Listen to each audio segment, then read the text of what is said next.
Beleza, dando a continuidade aqui, né, às nossas questões, vamos fazer a segunda parte que eu separei para vocês, começando pela questão 167, que diz pra gente: o sistema métrico decimal é o mais utilizado atualmente para medir comprimentos e distâncias. Em algumas atividades, porém, é possível observar a utilização de diferentes unidades de medida. Um exemplo disso pode ser observado no quadro. Aí tem a polegada, quanto que vale em centímetros, a jarda, quanto que vale em pés, e a jarda, quanto que vale em metro. Beleza? Assim, um pé em polegada equivale a... Ou seja, ele quer saber quanto que vale um pé em polegada. Ele é querendo fazer uma conversão de medida. Só que se a gente olhar, não tem aí quanto que vale o pé em polegada, né? Claro que não, ele não vai dar pra gente assim, a gente vai ter que fazer umas contas. Então, olha só, a gente sabe que uma jarda tanto é 3 pés, quanto é 0,9144 metros. Beleza? Então, ó, uma jarda é isso aqui, mais uma jarda é isso aqui também. Então eu posso igualar uma com a outra. Por que eu vou fazer isso? Porque olha só, eu vou achar uma equivalência entre pés e metro, e aí posso depois achar essa equivalência para centímetro, enfim, e achar quanto que vale a polegada. Beleza? Então a primeira coisa é igualar isso aqui, ó. 3 pés é igual a 0,9144 metro. Beleza? Então quanto que vai valer um pé? Um pé vai ser justamente isso aqui dividido por 3, né? Então, um pé é 0,9144 dividido por 3. Isso dá pra gente 0,3048 metro. Beleza, então achamos quanto que vale em metro. Só que olha só, aqui ele deu pra gente que a polegada vale tantos centímetros. Então vamos transformar isso aqui para centímetro para ficar mais tranquilo. Tá? Então a gente vai ter 0,3048 metros. Ó, metro, decímetro, centímetro. São duas casas para a direita. Então a gente vai multiplicar por 100. No caso, a gente vai andar com a vírgula duas casas para a direita. Então isso aqui na verdade é 30,48 centímetros. Beleza? Um pé equivale a isso aí, 30,48 centímetros. Um baita de um pé, né? Beleza. Para a gente saber quanto que vale o pé em polegada, basta a gente fazer essa conversão. Dividir aqui, né, esse centímetro que a gente achou, por quanto que vale a polegada em centímetro. Beleza? Isso vai dar pra gente quanto que vale o pé na polegada.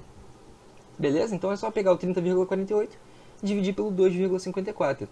Fazendo essa continha aí, a gente vai ter exatamente 12 polegadas. E se a gente olhar na resposta, não confunda isso aqui com 12.000, tá? É 12,0000. Eles botaram 4 casas decimais, porque aqui a gente estava trabalhando com 4 casas decimais. Eles mantiveram a coerência da questão do problema, tá? Então, muita atenção. As pessoas olhavam e falavam, ai meu Deus, não, 12.000 tá errado, acho que é 0,12 porque é o que bate. Não, não vamos surtar. Nem ó, o 0,3048 aparecendo aqui. Eles são maldosos. Não, isso aqui é em metro. Transforma para centímetro. Divide pelo que a gente achou aqui. Tá? Só fazendo conversão. Tá? Não são contas muito complicadas. Isso aqui é só algoritmo da divisão. Beleza? E claro, a conversão de medida também. Né? 12 polegadas, que é 12,00000. Esses zeros aqui não alteram em nada, beleza? Então, nossa resposta é a letra D. Ok? Vamos para a próxima questão. Questão 169. Um mestre de obras deseja fazer uma laje com espessura de 5 centímetros, utilizando concreto usinado, conforme as dimensões do projeto dadas na figura. O concreto a fazer a laje será fornecido por uma usina que utiliza caminhões com capacidades máximas de 2, 5 e 10 metros cúbicos de concreto. Aí tá aí como seria, né? Ele tava dando pra gente aqui a planta, né, desse projeto. Ele já disse pra gente aqui que vai ter uma espessura. Então olha só, a gente vai ter tanto essa área que a gente vai calcular quanto a espessura, então isso vai dar pra gente o volume, né? A gente vai ter 3 dimensões. Mas beleza, ele fala: qual a menor quantidade de caminhões, utilizando suas capacidades máximas, que o mestre de obras deverá pedir à usina de concreto para fazer a laje? Aí tem várias opções, a gente vai ver. Então, primeira coisa é calcular essa área, para depois multiplicar por isso aqui, que seria a espessura, que seria a altura, né? E achar o volume.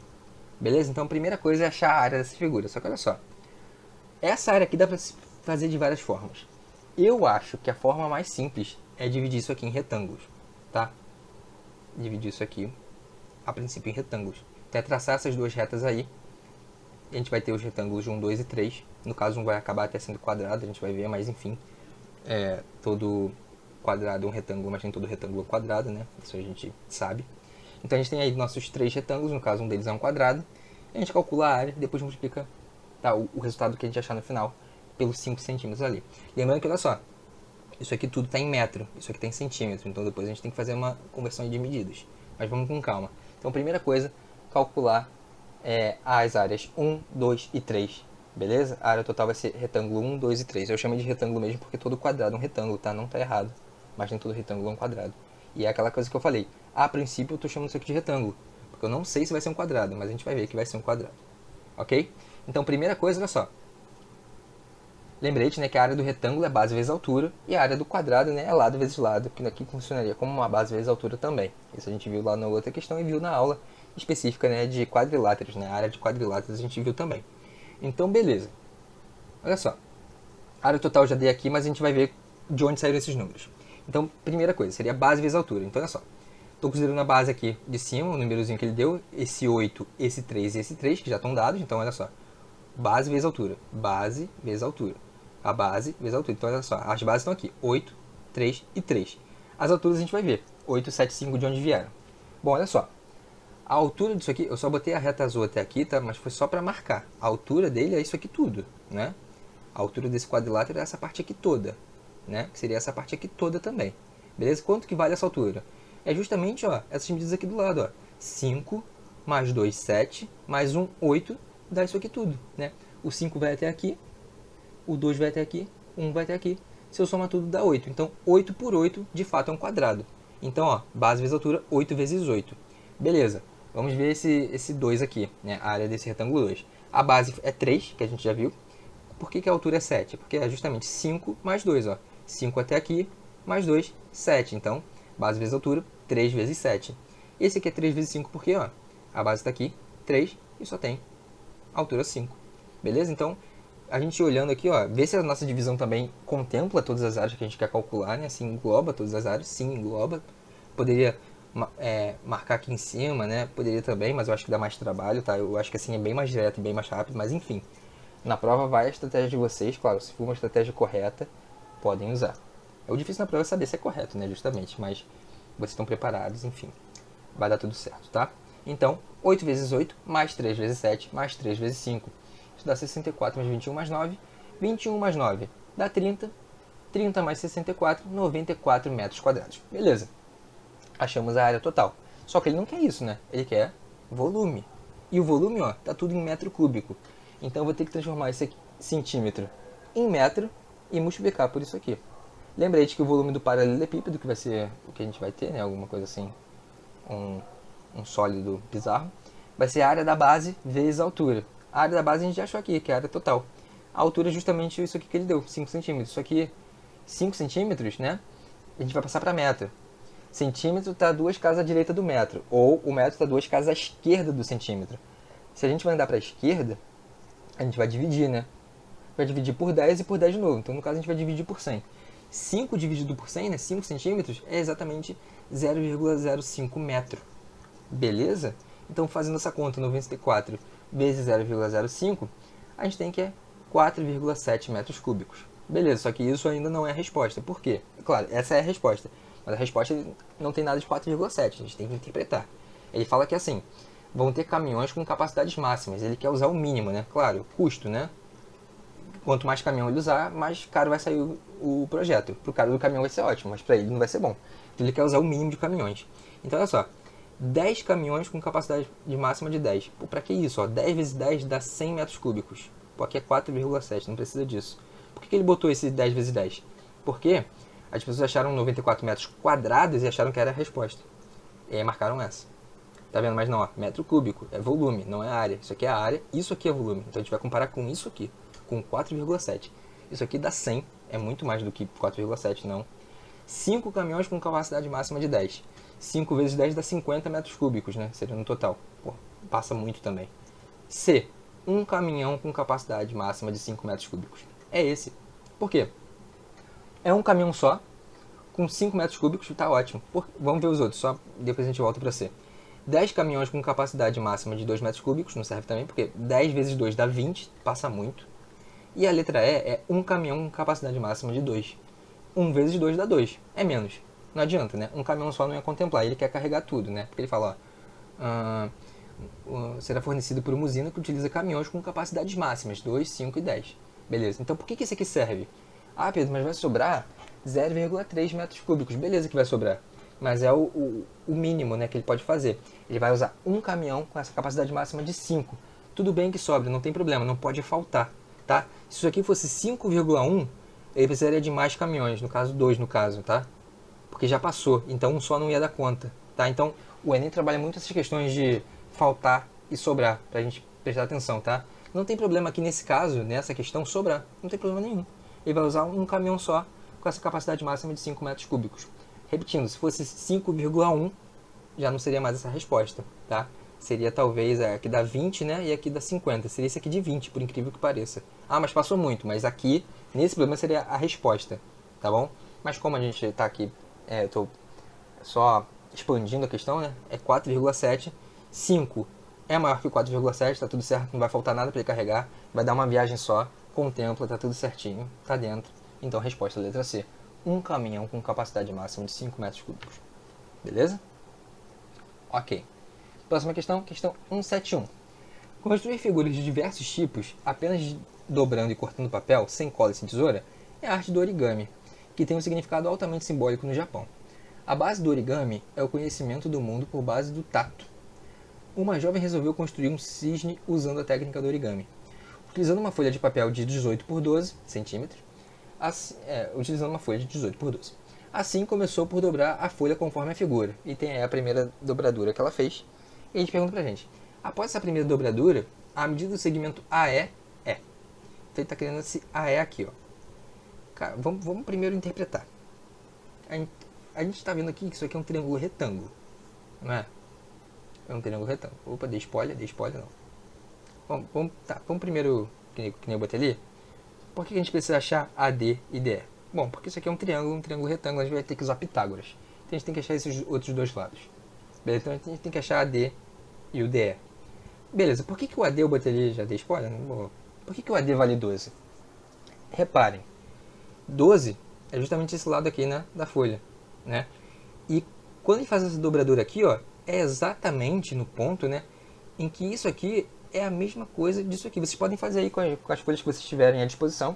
Podem fazer isso no meio da prova também, tá? Obviamente você não vai dobrar a folha, marcar e deixar marcada, mas dá aquela virada na folha de lado assim.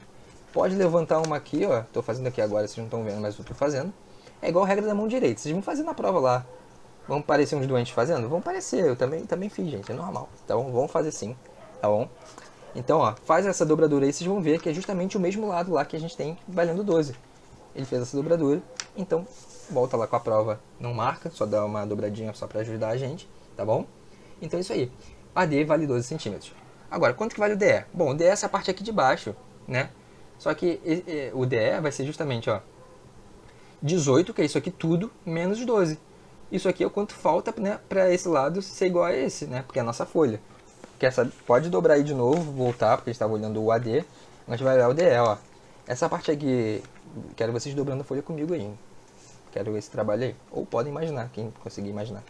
Essa parte aqui a gente está, o nosso DE, se a gente voltar, é justamente a parte que falta, né, para o 12 chegar ao 18. Então justamente é o 18 menos 12, que é 6. Então beleza, eu tenho 12 e 6, tenho os dois lados, preciso achar o AE. Então para descobrir AE, vamos utilizar o teorema de Pitágoras, observando o triângulo retângulo ADE, onde AE é nossa hipotenusa, AD e DE são os catetos. Então, o teorema de Pitágoras diz que o quadrado da hipotenusa é igual à soma dos quadrados dos catetos. Não é isso? Nosso mantra. Então beleza, o AE é o que a gente quer. AE ao quadrado vai ser 12 ao quadrado mais 6 ao quadrado. 12 ao quadrado, 144, 6 ao quadrado, 36. Se a gente resolver essa adição, a gente tem como resposta 180. Então, beleza, a gente tem que tirar a raiz disso. Raiz do AE ao quadrado vai ser mais ou menos 180. Por que eu não botei mais ou menos? Por que você não botou mais ou menos, Pedro? Porque a gente está trabalhando com lados, então o negativo não me interessa. E o mais a gente não precisa botar, né? Porque se eu não botei o menos é porque eu estou trabalhando com uma grandeza positiva. Então, raiz de 180, beleza? Como é que a gente acha a raiz de 180? 180 não é quadrado perfeito, mas a gente vai fatorar. Como é que a gente fatora? 180 dividido por 2 dá 90. 90 dividido por 2, 45. 45 dividido por 2 dá? Não. Por 3, 15. 15 dividido por 3, 5. 5 por 3 dá? Não. 5 por 5, 1. Chegou no 1 par e observa. Como é raiz quadrada, vamos agrupar de 2 em 2. Ou então isso que seria, né? 2 ao quadrado vezes 3 ao quadrado vezes 5. 2 ao quadrado dá 4. 4 vezes 6 dá 24, 24 vezes 5 dá o nosso... Não, tô falando besteira, porque o 3 ao quadrado dá 9. Olha, 4 vezes 9 dá 36, aí sim. 36 vezes 5 dá o nosso 180, beleza? Então, raiz de 180 seria 6 raiz de 5, né? Porque o 2 e o 3 saem da raiz, né? O 2 ao quadrado e o 3 ao quadrado estão lá dentro da raiz, saem. Então, ele sai, o quadrado cancela com a raiz, né? Fica 2 vezes 3 raiz de 5. 2 vezes 3 é 6. 6 raiz de 5 centímetros, justamente nossa resposta tá ali, é a letra D. Ok? Vamos para a questão. A próxima é a 174, tá? 174. Um aplicativo de relacionamentos funciona da seguinte forma. Vai explicar pra gente como é que funciona no Tinder, olha só. O usuário cria um perfil com foto e informações pessoais. Indica, às vezes é mentirosas, né? Indica as características dos usuários com quem deseja estabelecer contato. Determina um raio de abrangência a partir da sua localização. O aplicativo identifica as pessoas que se encaixam no perfil desejado e que estão a uma distância do usuário menor ou igual ao raio de abrangência. Claro, quando você põe lá no Tinder 3 km, 2 km, não vai aparecer pessoa a mais, né? O normal é não aparecer, o algoritmo assim, funciona do jeito que ele quer, mas vamos fingir que ele funciona, né, do jeito perfeito, ok? Então se eu botar lá, sei lá, 20 km, vai naquele raio de 20 km. Se aparecer alguém em 21, 50, tá errado, porque você está limitando, né? Então ele tem que botar no raio que você está querendo. Então beleza. Caso dois usuários tenham perfis compatíveis e estejam numa região de abrangência comum a ambos, o aplicativo promove contato entre usuários, o que é chamado de match, ou quando você desliza para o lado errado também acontece o tal match, mas enfim. O usuário P define um raio de abrangência com medida de 3 km e busca ampliar a possibilidade de obter um match se deslocando para a região central da cidade, que concentra o maior número de usuários. O gráfico ilustra a seguir alguns bares que o usuário P, não sou eu não uso o Tinder, P aí é P, sei lá, Patrick, costuma frequentar para ativar o aplicativo, indicados por 1, 2, 3, 4, 5. Então olha só, 1, 2, 3, 4, 5 são bares, ok? São os bares lá que esse tal usuário P frequenta, ok? Então beleza, sabe-se que os usuários Q, R e S, então Q, R e S são usuários também, são pessoas, 1, 2, 3, 4, 5 são bares, são lugares, Q, R e S são pessoas, ok? São pessoas cujas posições estão descritas pelo gráfico. São compatíveis com o usuário P. Então beleza, deu match lá, deslizou para o lado direito ou errou, enfim, a gente não vai saber.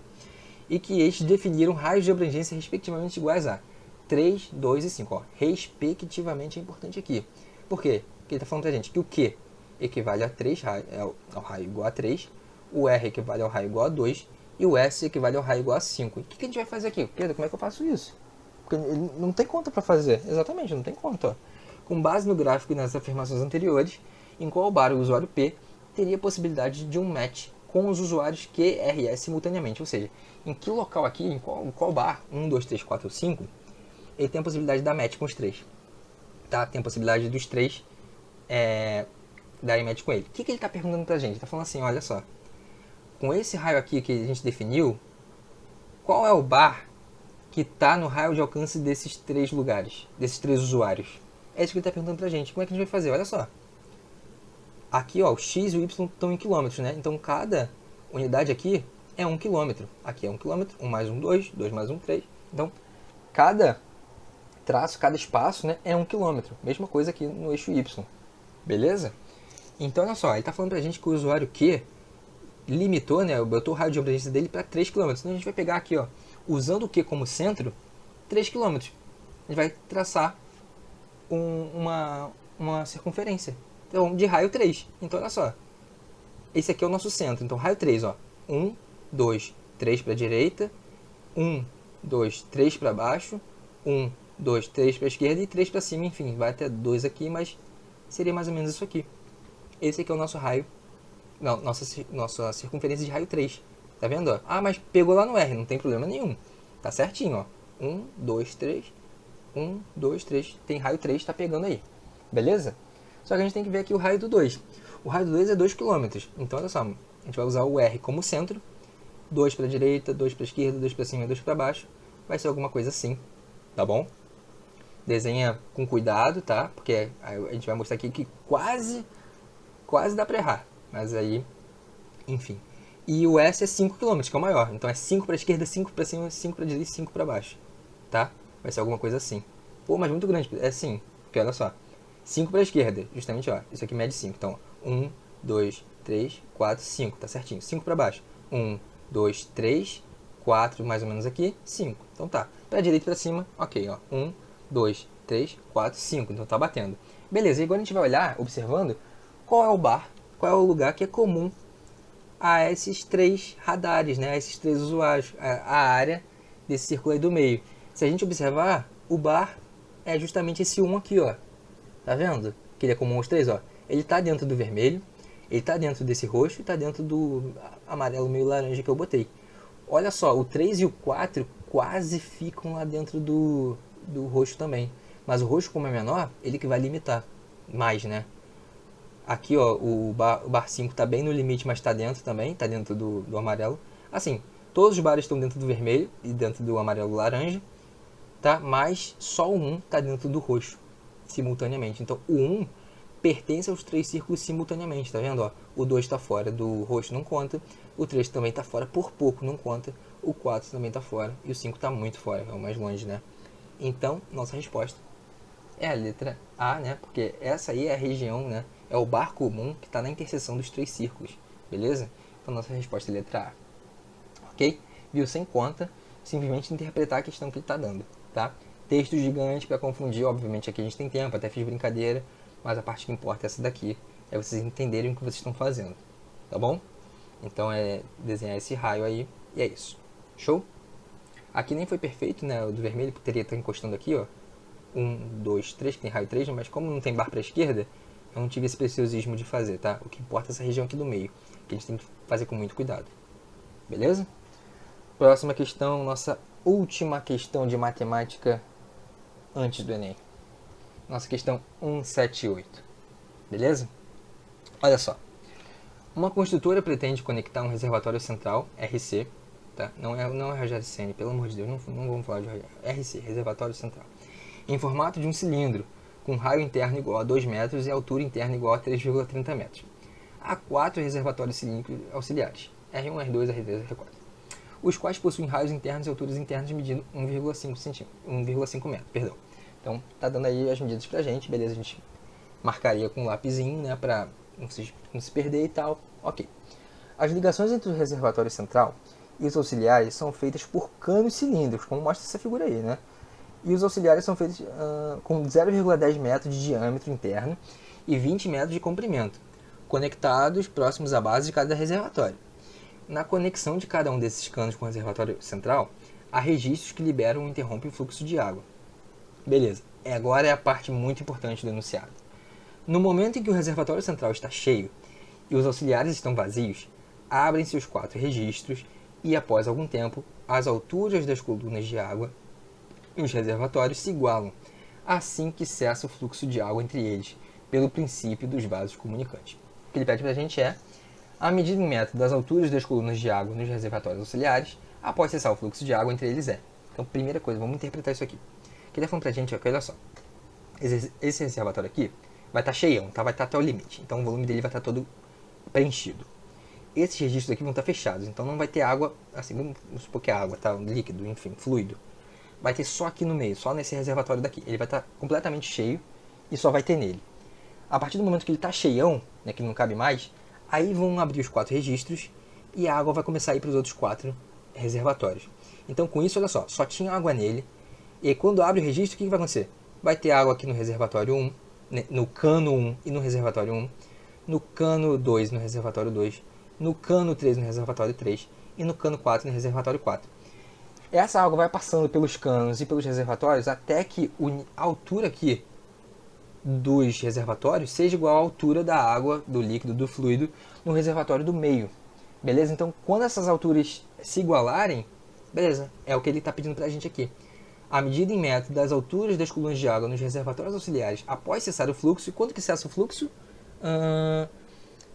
As alturas das colunas de água se igualam assim que cessa o fluxo. Então, quando as alturas forem iguais, cessa o fluxo. Então ele está falando, ó, após cessar o fluxo de água entre elas é. Então ele está querendo a altura da água em todos os reservatórios, a altura igual, pelo princípio dos vasos comunicantes, né, que vai cessar, em que a altura vai ser igual. Beleza, então olha só, o que eu falei para vocês? Ó, a gente vai ter esse reservatório do meio todo cheio, vou abrir os registros e aí vai começar a passar água pelos canos e pelos reservatórios. Então primeiro, olha só. Primeira coisa que a gente tem que lembrar é que qual é o volume do cilindro, né? Porque é tudo cilindro. Inclusive os canos são cilíndricos também. Ele fala, ó, cadê? As ligações entre o reservatório central e os auxiliares são feitas por canos cilíndricos. Também são tudo cilindro. Então a área da base vezes a altura. A base é um círculo, né? Então a área do círculo a gente viu que é π vezes r ao quadrado, πr ao quadrado. A altura h. Então o volume do cilindro é π vezes r ao quadrado vezes h. Beleza? Esse é o volume, lembretezinho. Qual vai ser o volume? Eu tô calculando aqui, ó. Quando ele tá cheião, quando não tem água nos outros, só tem água nele. Então o volume do reservatório central é π vezes r ao quadrado vezes a altura dele, ó. O raio dele, raio interno 2 metros, então ok, 2 ao quadrado. A altura interna igual a 3,30 metros, 3,3, tá? Se quiser botar o 3,30 aqui, o zero aqui, pode também, mas não tem problema nenhum, só trabalhar com 3,3. Isso dá pra gente 3,2 π metros cúbicos. Pedro, por que você não botou π igual a 3,14? Porque ele não falou nada de aproximação de π. Ele falou alguma coisa de π? Não, não falou nada. Então não vou ser eu que vou aproximar o π aqui agora, tá? Eu tô vendo que a resposta não tem π. Beleza, mas vamos levar o π até onde der, porque talvez, muito assim, indícios, sinais, fortes sinais de que a gente vai cortar esse π. E a gente não precisa calcular uma coisa desnecessariamente, porque o tempo é importante. Não é? Beleza, então. Então olha só. Para a gente descobrir o valor das alturas dos reservatórios menores, que é o que ele está querendo, basta igualar o volume do maior com os demais, substituindo a altura dos menores por h. Porque olha só, a gente tinha aqui, né, ele todo cheio, o volume dele aqui completo, né? Aí começa a abrir, né, os registros, né, começa a passar água pelos canos e começa a entrar água nos reservatórios. Então a água aqui, ó, começa a diminuir, vai até uma altura h, que é justamente o que ele quer. Os outros começam a subir e vão até uma altura h, só que tem água nos canos também. Beleza? Então olha só, as alturas dos 5 reservatórios vai ser h, que é justamente o que ele quer, ó, que é essa altura quando cessa esse fluxo de água. E cessa o fluxo de água quando iguala as alturas. É justamente isso que ele está falando, essa interpretação. Beleza? Então olha só, a água que eu tinha toda aqui no reservatório do meio começa a ir para os reservatórios, enche até uma altura h, né? Aqui diminui até uma altura h, só que os canos ficam completamente cheios, né? A água aqui, tipo, a água vai estar aqui num nível, vai estar aqui completamente, né, passando pelo cano, e vai estar nos reservatórios em um nível. Então esse volume aqui que a gente achou, a gente vai igualar aos volumes dos reservatórios e do cano, né, bem como o volume desse aqui, que diminuiu. Tá tudo com altura h. A gente vai ver. Então olha só, o volume dos reservatórios auxiliares vai ser π vezes r ao quadrado vezes h. A h é justamente a altura que eu não sei ainda, tá? Não tenho. E quero achar. Beleza? Ok, então. Por que o raio é 1,5 ao quadrado? Porque ele diz pra gente, ó, raios internos e alturas internas medindo 1,5. Então o raio vai ser 1,5. A altura total dele é 1,5 também. Mas a água não vai chegar na altura toda. Tá bom? A gente vai ver. Por que vezes 4? Porque temos 4 reservatórios iguais, idênticos, né? Então é o volume deles vezes 4. Beleza?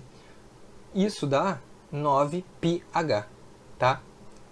1,5 ao quadrado vezes 4 dá 9 vezes π vezes h. Mantive lá o π e mantive o h justamente que eu quero achar. Beleza? Esse é o volume dos reservatórios auxiliares. O volume dos canos vai ser π vezes 0,05 ao quadrado vezes 20, isso vezes 4, porque são 4 canos também. Por que o raio dele é 0,05? Porque olha só, canos cilíndricos com 0,10 metros de diâmetro interno. Metade do diâmetro é o raio, né? Metade de 0,10 é 0,05, não é 0,5. 0,5 é metade de 1, não confundir. Pega o 0,10, divide por 2, faz a continha que vai ver que dá 0,05, tá bom? 0,05 ao quadrado vezes a altura dele é 20. Por que aqui não vai ter altura h, Pedro? Porque eles vão estar completamente cheios. Eu sei não, tô falando que nem Luxemburgo daqui a pouco. Eu sei que a água tá passando toda por eles, né? Então, assim, o volume deles está sendo completamente preenchido, dos caninhos menores, beleza? Então, aqui eu não vou substituir por H, vou substituir justamente pela altura dos canos, que é 20, eles pra gente, tá bom? 20 metros de comprimento, é a altura dele, tá bom? Aqui funciona, né, o comprimento é a altura, beleza? Vezes 4, porque são 4 canos também. Isso dá pra gente 0,2 π, ok? E o volume de RC na altura H. Beleza? Porque ele diminuiu e ficou numa altura H. Agora, o raio dele mudou? Não, o raio dele é o mesmo. Π vezes R ao quadrado vezes H, que é a altura, né? Que eu quero justamente achar. Isso dá pra gente 4πh. Então eu vou pegar esse volume aqui que eu achei lá no início, quando só ele está cheio, e está cheio até o talo, é isso aqui. Vou igualar com esses três aqui somados. Beleza? Isso dá pra gente, ó, que 13,2π é igual a 9πh que a gente tinha, mais 0,2π, mais 4πh. As nossas suposições se confirmaram, né? Porque olha só, tem π em tudo, então o π vai ser cortado, né? O π vai ser cortado aqui, aqui, aqui e aqui. Deixou de existir, beleza? E olha só, eu vou ter que 9πh, eu vou ter 9h, perdão, e 4h. O h tá aparecendo aqui? Não. E aqui vai ficar só 13,2, correto? Então 0,2 vai ser diminuído, né, dos dois lados, aqui ele some, aqui nós vamos ter 13,2 menos 0,2 vai ser 9h mais 4h. Quanto que dá 13,2 menos 0,2? 13. Quanto que é 9 mais 4? 13. 9h mais 4h, 13h. Então eu sei que h é 13 dividido por 13, que dá 1 metro. Nossa resposta aqui, ó, letra D. Beleza? Ó, com isso nós terminamos a nossa preparação para o Enem, tá? Essa questão, eu sei que ela tem um conceito, assim, esse conceito aqui, né? De entender que esse volume aqui vai ser o volume desses três aqui somados. É um pouco complexo, eu sei, mas eu queria trabalhar com vocês o volume de cilindro, tá bom? Não esqueça da fórmula, lembrar, beleza? Eu quis trazer ele para vocês, não se desesperem, por favor. É isso, a gente terminou nossa preparação para o Enem. E eu vou conversar melhor com vocês, vou trocar a câmera e vou bater um papo rápido com vocês, tá bom? Bom, então, pessoal, a gente terminou nossa preparação, né? E assim, eu espero que vocês tenham aprendido. Tá? Ah, eu tô aqui no meu resort, né, particular, de frente pra praia, acontece. Mas, enfim, foi um ano completamente atípico, né? Pra mim, pra vocês, pra todo mundo, na verdade, né? Pra todo mundo. Eu espero que vocês tenham passado bem, tá? Eu espero que vocês tenham conseguido assistir as aulas. É muito ruim esse distanciamento, essa distância toda, tá? Mas foi um ano completamente atípico e o que eu queria dizer é, cara, se vocês chegaram até aqui, vocês já são vencedores. Tô falando sério demais, porque foi um ano muito complicado, muito difícil em todos os sentidos, tá? Então, mesmo que não tenha ido no primeiro dia, como eu falei, tem um segundo justamente para isso. E, cara, matemática, vocês não têm que entrar derrotados, tá, para fazer a prova de matemática. É só uma prova, beleza? É assim, vocês estão preparados. Vocês fizeram exercício do Enem há muito tempo, desde o início, a gente está botando nas listas, tá? Espero que essa revisão tenha ajudado, tá? Espero que as outras aulas tenham ajudado também. Assim, não percam tempo. Tempo é muito importante. Vocês viram, quem fez, né, a primeira prova viu. Então, assim, vocês não têm que acertar todas as questões de matemática jamais. Vocês têm que se garantir nas que vocês acham que vão bem, nas que vocês entendem. Então, vai pegar a prova, vai dar uma olhada, tá? Vai dar uma lida. Tem que ler com muita atenção para não errar besteira, não errar sinal, não errar unidade, essas coisas, tá? Fazer com muita atenção. Beleza? Fazer o que sabe. Olhou? Sei fazer? Faz. Não se desespera. Beleza? É isso, tentar fazer e controlar o tempo. Controlar o tempo. Separar um tempo para marcar no cartão resposta, tá? Ficar tranquilo, tomar cuidado, porque a pandemia não acabou ainda, tá? Não acreditem em fake news e mentiras, de verdade, não acabou, tá? Então se cuidem, façam uma excelente prova. Eu e todos os professores estamos na torcida e, tipo, é de verdade mesmo. A gente acredita em vocês, e eu não falo isso só porque somos alunos, a gente acredita de verdade. A gente acha que foi um trabalho bem feito, apesar de todos os problemas, a gente acredita em vocês. Então acreditem em vocês também, tá? E no que precisar a gente está aí, e depois vamos conversar sobre essa prova. Pode chamar no Facebook, sem problema, achou no Instagram, pode chamar, pode adicionar, enfim, tá bom? E é isso, gente. Espero que vocês tenham o melhor resultado possível e espero mais que tudo que vocês fiquem bem de saúde, tá bom? Então, ó, um beijão, tá? Tá acabando, de verdade. Parece que 2020 não acaba, mas vai acabar, tá bom? Vai acabar de verdade. E aí, façam uma excelente prova, a gente tá junto, tá bom? Tô até com a camisa do Mengão pra dar sorte.